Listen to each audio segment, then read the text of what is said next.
we're going to be diving into a genuinely fascinating geopolitical case study, one that unpacks a pretty stark global paradox. We're looking at the undeniable relationship between devastating global conflicts and, well, massive economic windfalls.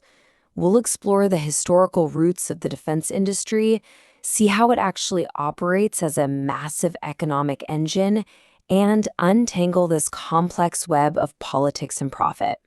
So let's map this out and follow the money.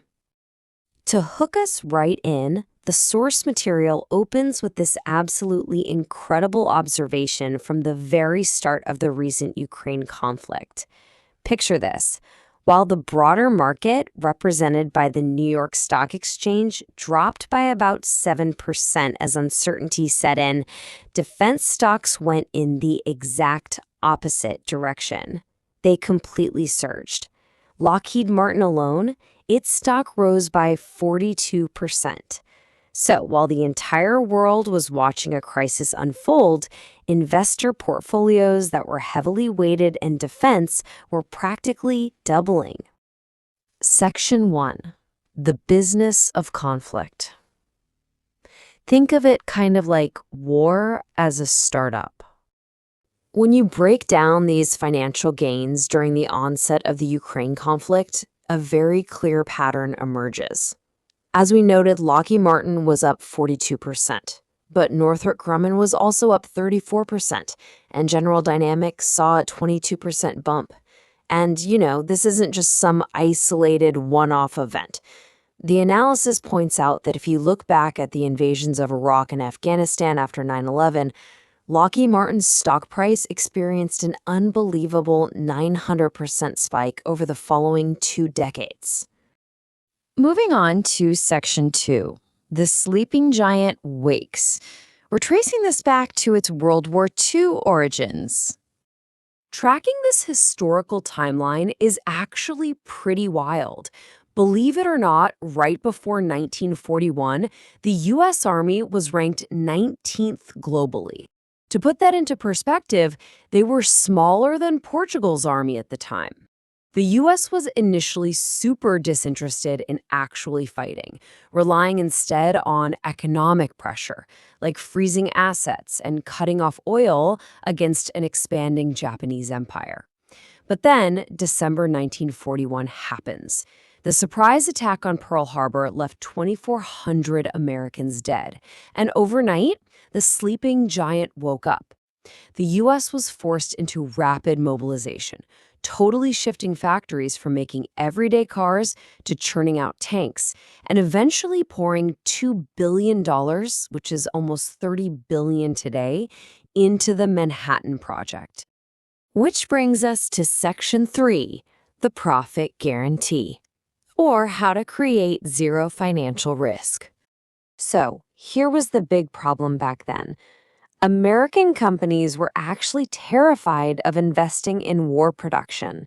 I mean, think about it. If they spent millions building a massive new factory for military aircraft, and then peace suddenly broke out, well, those contracts would be canceled instantly and the companies would go bankrupt. To solve this hesitation, the government created an unprecedented incentive, the Guaranteed Profit Contract, also known as the Cost-Plus Contract. It was a total game changer. Let's actually break down the math on this, because it forms a foolproof formula. Step 1, the government orders, say, 2,000 planes for $100 million. Step 2, let's imagine the war ends early. Great news, right? Only 1,500 planes end up getting built, costing the factory $75 million. Now, step 3 is the kicker. Under this specific contract, the government pays the company back their $75 million in costs, plus a guaranteed 10% profit on that exact spend. That's an extra $7.5 million straight into their pockets. The absolutely crucial takeaway here is that the zero-risk system became an economic jackpot, heavily incentivizing corporate giants like Ford, General Motors, and Boeing to completely transform into war machines. Section 4. the military-industrial complex. This is the post-World War II alliance. By 1945, this defense industry had ballooned to staggering proportions.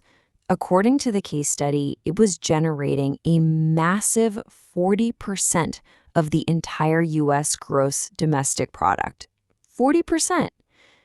On top of that, 17 million Americans, which was roughly 13% of the entire population at the time, were directly dependent on war material production for their paychecks. So peace wasn't just a political goal anymore. For millions of citizens, peace was a literal threat to their livelihoods. This intense economic reality gave birth to a deeply powerful and enduring alliance. It got so entrenched in the system that a sitting president, Dwight Eisenhower, a five-star general himself, felt compelled to use his farewell address to gravely warn the nation. He warned us about the growing, unchecked influence of what he famously coined the military-industrial complex. And the source details exactly how this complex operates. It's basically an endless, self-sustaining loop. First, defense companies heavily fund the campaigns of politicians. Because defense jobs equal votes in their home districts, those politicians then turn around and approve bigger military budgets. The Pentagon then takes those inflated budgets and awards highly lucrative contracts right back to those same companies. And the cherry on top? Retired generals frequently join these defense companies as executives or board members, using their Pentagon connections to influence the government. The wheel just keeps spinning year after year. But here's the catch. To keep this massive economic engine running smoothly after the Axis powers were defeated, it needed fuel.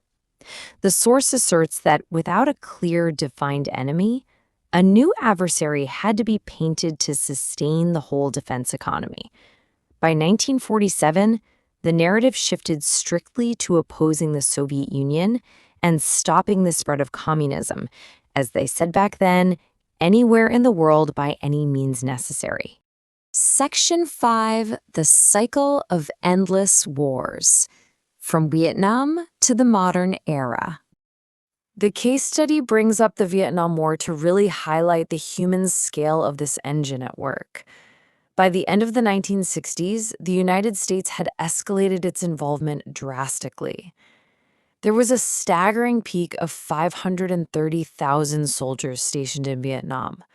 We're talking about 500,000 everyday citizens, drafted and pulled into a massive industrial engine.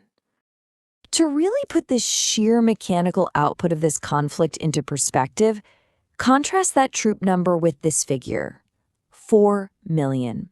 That is the number of tons of bombs dropped on North Vietnam and neighboring Cambodia over a 10-year period. It's an almost incomprehensible amount of ordnance. And the financial cost to the U.S. for all of this, it was running between $50 and $90 billion every single year. But while the war was an undeniable human tragedy on all sides, the financials tell a very different story. Look at this. In 1962, Bell helicopter sales were sitting at $150 million. By 1967, right in the absolute thick of the conflict, their sales had rocketed up to $2 billion. The source uses this to demonstrate how companies like Bell Helicopter, Raytheon, and Brown and Root experienced absolute historic financial booms while the 19-year war raged on. And the analysis shows this cycle continuing directly into the Middle East in the following decades. The Gulf War in the early 90s cost the U.S. roughly $61 billion. The source actually notes a pretty dark historical irony here, detailing how the U.S. had previously funded Saddam Hussein in the 1970s before eventually invading his country and overthrowing him. Later on, the conflict in Afghanistan would carry an astronomical, mind-bending financial toll of $2 trillion over its run.